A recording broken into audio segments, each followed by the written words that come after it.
News 24 पर आप देख रहे हैं सबसे बड़ा सवाल। आपके साथ मैं हूं मानक गुप्ता। लोकसभा चुनाव में बीजेपी को प्रचंड बहुमत दिलाने के बाद ऐसा लगता है कि प्रधानमंत्री नरेंद्र मोदी ने अब आने वाले विधानसभा चुनाव में कांग्रेस को पटखनी देने के लिए पूरी ताकत झोंक दी है। हरियाणा, महाराष्ट्र, जम्मू कश्मीर और झारखंड में बीजेपी की हुड्डा साहब के कार्यशैली के खिलाफ तो ये सिर्फ मैं समझता हूं उनके लिए भी एक वार्निंग है कि जमीन पे उनकी पॉपुलैरिटी जो है ढल रही है। ठीक है, लेकिन इसके साथ साथ ये भी जरूरी है कि प्रधानमंत्री जहां पर हों, जहां वो बाहैसियत प्रधानमंत्री हैं और कैंपेनिंग मोड में नहीं है, वहां पर प्रधानमंत्री को ना सिर्फ उस पद की गरिमा के लिए लेकिन अपनी व्यक्तिगत गरिमा के लिए भी ऐसी चीजों से बचना चाहिए। संबित पात्रा, आप जवाब दीजिए। आशा करता हूं आप उतना ही समय मुझे भी देंगे। पहला विषय तो ये है कि देखिए, अगर दोनों को कंप्लेंट ये था कि जो लोग हैं वो हमारे कार्यकर्ता थे, तो मैं इतना कहना चाहूंगा अगर पूरा हरियाणा ही हमारी कार्यकर्ता बन जाए और भाजपा और मोदी जी को पसंद करने लगे तो इसमें हम क्या करें? आप कह रहे पूरा हरियाणा यहाँ पे आया हुआ था?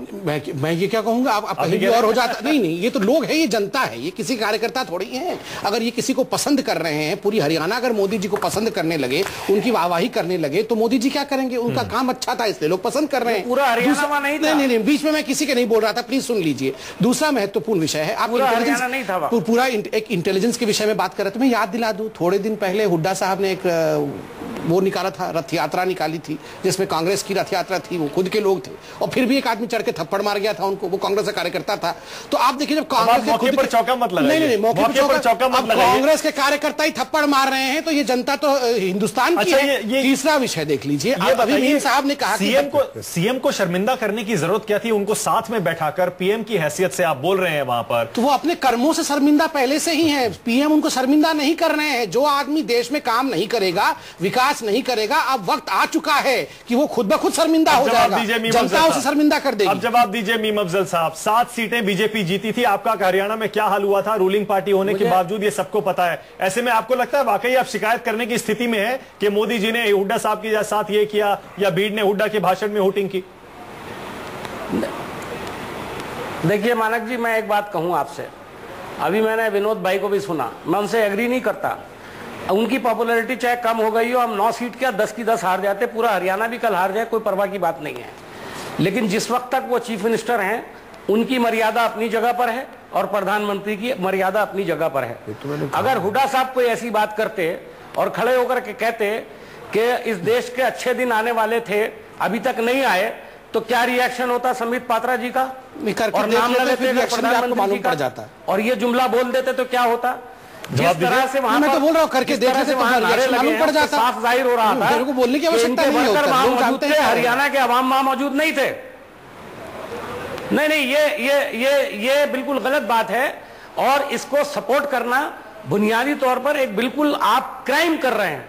मैं समझता हूं देश के अंदर एक मर्यादा है और मर्यादाओं के अंदर रहकर प्रधानमंत्री को भी काम करना होता है और मुख्यमंत्रियों को भी काम करना पड़ता है। ठीक है, मुख्यमंत्री जो होते हैं वो प्रधानमंत्री के एक तरह से नुमाइंदे होते हैं। अच्छा, और सरकार के कामों को वहां करते हैं स्टेट के अंदर। चलिए, मैं इसीलिए सवाल पूछ रहा हूं, खड़े होकर ये बात करना। अभी विनोद जी ने ये बात सही कही कि जो उन्होंने कहा कि डेवलपमेंट हुआ और आसपास नहीं हुआ, इसका क्या मतलब है? इनडायरेक्ट आप उनको अरे भाई इलेक्शन आएगा, आप कुछ भी कहिएगा, हम आपको मना करते हैं क्या? अच्छा, लेकिन कुछ लोग ये कह रहे हैं अफजल साहब, कुछ लोग ये कह रहे हैं डायरेक्ट इनडायरेक्ट, ठीक है, कुछ लोग ये कह रहे हैं बजवा रहे हैं आप, ठीक है, कुछ लोग ये कह रहे हैं 4 राज्यों में जहां चुनाव होने जा रहे हैं वहां के मुख्यमंत्री लोक लुभावन ऐलान कर रहे हैं, जनता का दिल जीतने के लिए, दोबारा चुनाव जीतने के लिए सब कुछ कर रहे हैं। वो अगर मुख्यमंत्री सब कुछ कर सकते हैं तो देश का प्रधानमंत्री, वो भी राजनीतिक आदमी है आखिरकार, जो आपकी ऑपोजिशन पार्टी है उस स्टेट में, उससे बिलोंग करता है, तो वो इस तरह से क्यों नहीं भाषण दे सकता है? मुख्यमंत्री का फंक्शन में करेंगे क्या मानक जी? सरकारी फंक्शन में करेंगे क्या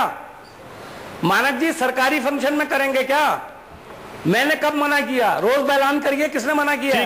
ठीक है, भारतीय जनता पार्टी की सभाएं कीजिए, आप रोजाना ऐलान कीजिए, किसने मना किया है? संबित पात्रा, एक रैली आयोजित करने के लिए आप ऐलान कीजिए, एक रैली आयोजित करना बहुत आसान था आपके लिए।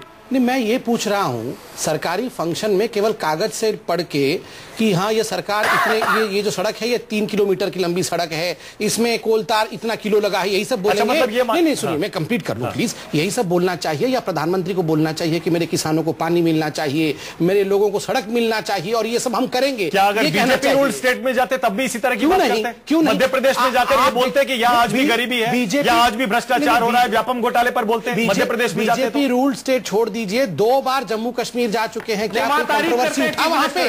क्या किसी प्रकार की कंट्रोवर्सी को आपने देखा वहां पे? क्या वहां किसी प्रकार की राजनीति की गई थी? बिल्कुल नहीं। मगर हरियाणा में आज परिस्थिति ऐसी है कि जनता ने नकार दिया चीफ मिनिस्टर को मंच पे। अच्छा ठीक है विनोद जी, क्या वाकई अगर मध्य प्रदेश या किसी बीजेपी रूल स्टेट में पीएम मोदी जाते तब क्या ऐसा भाषण करते? देखिए, एक तो मैं संबित को बताना चाहता हूँ, अब वो राष्ट्रीय स्पोक्समैन है, सिर्फ दिल्ली के स्पोक्समैन नहीं है, और इसलिए मैं समझता हूँ थोड़ी सी नरम भाषा का प्रयोग करें। नहीं, भाषा में तो कोई त्रुटि नहीं, बिल्कुल नरम भाषा, शुद्ध हिंदी में कहा मैंने। नहीं, आपने शुद्ध हिंदी में कहा, लेकिन जिस तरह से आप दावे कर रहे हैं बड़े बड़े, जचता नहीं है किसी नेशनल स्पोक्समैन को।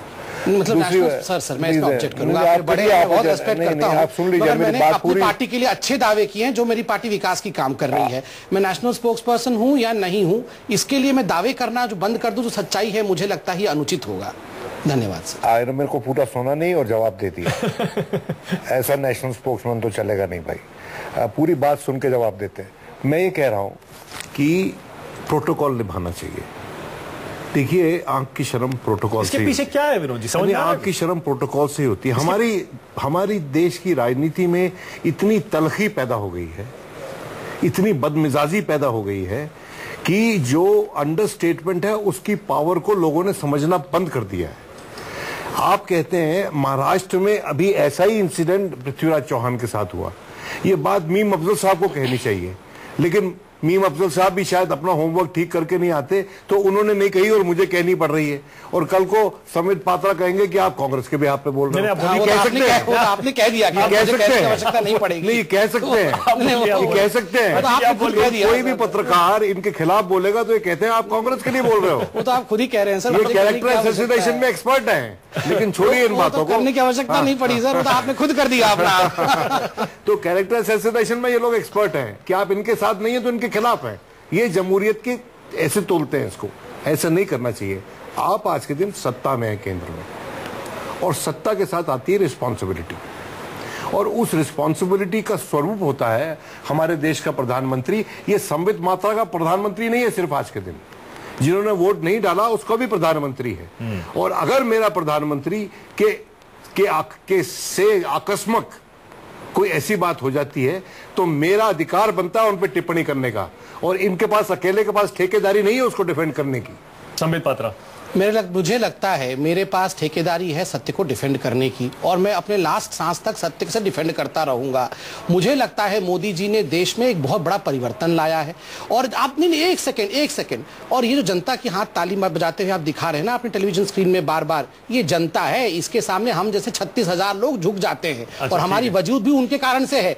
मोदी जी के फेवर में और हुड्डा जी के अगेंस्ट में जनता ने हुटिंग की है, किसी नेता ने नहीं की है। मैं विनोद जी के सवाल को आगे बढ़ा रहा हूं। ऐसा क्यों है संबित पात्रा कि प्रधानमंत्री बनने के बाद नरेंद्र मोदी जिन जिन राज्यों में गए हैं उनमें ज्यादातर वो राज्य हैं जहां पर विधानसभा चुनाव आने वाले हैं। जम्मू कश्मीर 2 बार गए हैं, जिसमें जम्मू गए हैं और ले गए हैं, उनको पता है जम्मू और ले में वोट बैंक है बीजेपी का, श्रीनगर में कुछ नहीं है। हरियाणा आ गए हैं, महाराष्ट्र में 1 बार जा चुके हैं, दोबारा जाने वाले हैं, झारखंड फिर से जाने वाले हैं। इसके अलावा देश के और अन्य बाकी राज्यों में उन्होंने ज्यादा दौरे नहीं किए। चलिए मैं उत्तर देता हूं। तब आप खुद ही मानते हैं, अपने आप ही मान जाते हैं कि नरेंद्र मोदी जहां जाएंगे लोग उन्हें पसंद करेंगे, प्यार करेंगे और बीजेपी के फेवर में वोट कर देंगे। अर्थात पॉपुलैरिटी है। पॉपुलैरिटी क्यों है? क्योंकि उन्होंने डेवलपमेंट चुनावी राज्यों में क्यों जा रहे हैं? क्या पीएम की हैसियत से उनका काम क्या सिर्फ चुनावी राज्यों में जाकर प्रचार करना है? कहां पे कॉन्स्टिट्यूशन में लिखा है कि पीएम जो है चुनावी राज्यों में नहीं जा सकता है? जहां परियोजनाओं का इनॉग्रेशन करना है अगर नरेंद्र मोदी जाते हैं तो क्या कॉन्स्टिट्यूशन में मना है?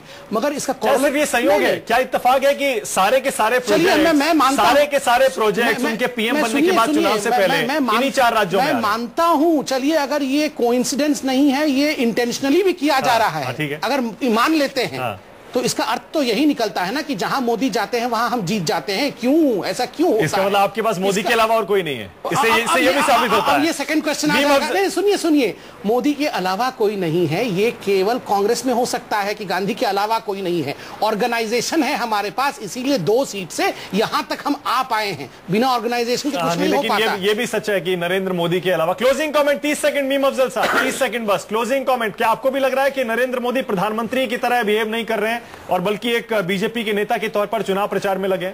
बिल्कुल नहीं कर रहे। आपने बड़ा अच्छा सवाल पूछा कि आप जम्मू गए, ले गए, आप श्रीनगर क्यों नहीं गए? अगर इतने पॉपुलर हैं तो एक बार श्रीनगर भी उनको जाना चाहिए और मैं तवक्को करता हूं कि वो जरूर जाएंगे।